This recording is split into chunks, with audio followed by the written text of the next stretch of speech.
Le tout premier roman de l'auteur Sylvie Lajoie, qui réside dans la grande région de la vallée du Haut-Saint-Laurent, traite d'une thématique très d'actualité de nos jours, soit la famille reconstituée. Pour en parler, on reçoit évidemment donc en studio la principale intéressée.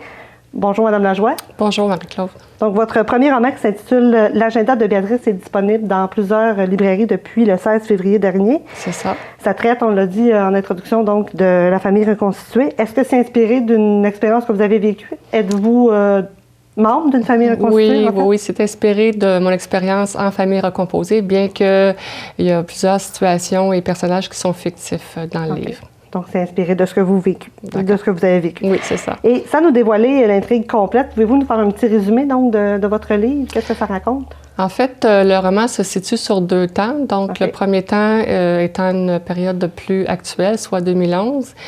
Et le personnage Béatrice et son compagnon, Jean, ont décidé de faire un petit voyage d'amoureux après 15 ans de vie commune et en famille reconstituée. Donc, en Italie, à partir de Milan, en train jusqu'à Florence. Et dans le train, il y aura des retours en arrière, là, dans le passé, notamment, naturellement, la séparation de Béatrice d'avec son ex-mari. Ensuite, les débuts de la famille recomposée. Comment se sont tissés les liens aussi entre les enfants, tous les défis auxquels la famille a dû faire face. Et ça, c'est le quotidien. Il y a aussi des voyages auxquels elle participera et elle aura beaucoup de questionnements en tant que mère et belle-mère, son rôle, et puis les relations homme-femme, l'amour. Puis il y a aussi la langue de la peur qui est beaucoup abordée. Quand on revient dans le temps actuel, il y a de l'intrigue aussi. En superposition qui se trame dans la période actuelle pour se conclure à Florence, l'avant-dernier chapitre. Et puis, au dernier chapitre, c'est la conclusion de toute cette belle aventure-là. OK, parfait.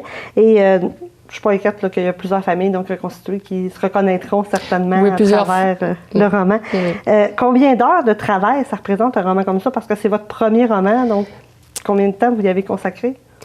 Disons qu'il y a eu des périodes d'arrêt, des demandes dans des maisons d'édition. Tout ça se fait sur un certain nombre d'années, mais en termes d'heures, c'est quelques milliers d'heures, ça c'est certain, qu'il y a plusieurs milliers d'heures d'écriture. Mais c'est surtout au niveau de la réécriture qui demande beaucoup de temps. Donc la réécriture, on prend du recul, on revient. Parfait. Puis, même si ça fait quelques jours à peine là, que le premier tome est sorti, il paraît que vous planchez déjà sur une suite. Donc, est-ce que vous avez une date en tête? Ou... Il n'y a pas de date. Disons que je me donne à peu près 2 ans là, pour... C'est ça, j'ai commencé à y penser parce que ce roman-là, la fin laisse à supposer qu'il y aura une suite pour Béatrice puis son petit clan recomposé. Donc, ça va continuer peut-être dans 2 ans. Là. OK. Puis est-ce que vous avez peut-être d'autres projets d'écrire un autre livre qui, je ne sais pas, dans un autre style ou... Bien, j'espère que ce sera une suite parce que c'est sûr que quand on parle de famille, d'amour et d'enfants, là, ça peut ouvrir la porte à beaucoup d'autres sujets connexes, là, si on peut dire. Parfait. Puis si on s'intéresse un peu à votre parcours, qu'est-ce qui vous a mené à l'écriture? Donc, vous êtes arrivé là comment?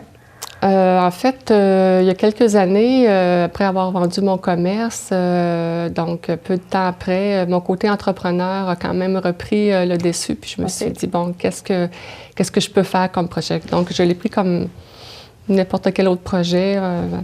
Et puis, de l'amener là, jusqu'à... C'est comme un gros défi pour moi. Là, puis c'était complètement nouveau par rapport à ce que j'avais déjà fait. Puis j'adore la lecture, l'écriture.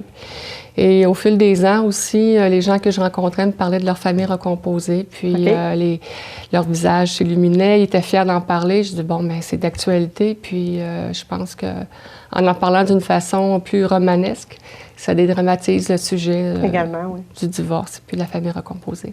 OK. Puis, pour les gens qui voudraient se le procurer à la maison, là, qui nous regardent, qui aimeraient peut-être en acheter une copie, c'est disponible où et combien? Dans toutes les bonnes librairies dépendantes, et puis notamment dans des grandes chaînes comme Renaud-Bré.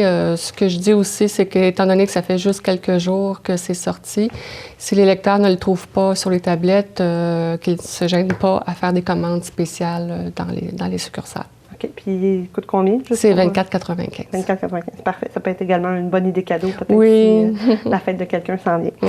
Donc, Madame Lajoie, merci beaucoup. On vous souhaite beaucoup de succès avec ce roman-là et également avec la suite. Puis, on va continuer de suivre votre carrière. Merci, Marie-Claude.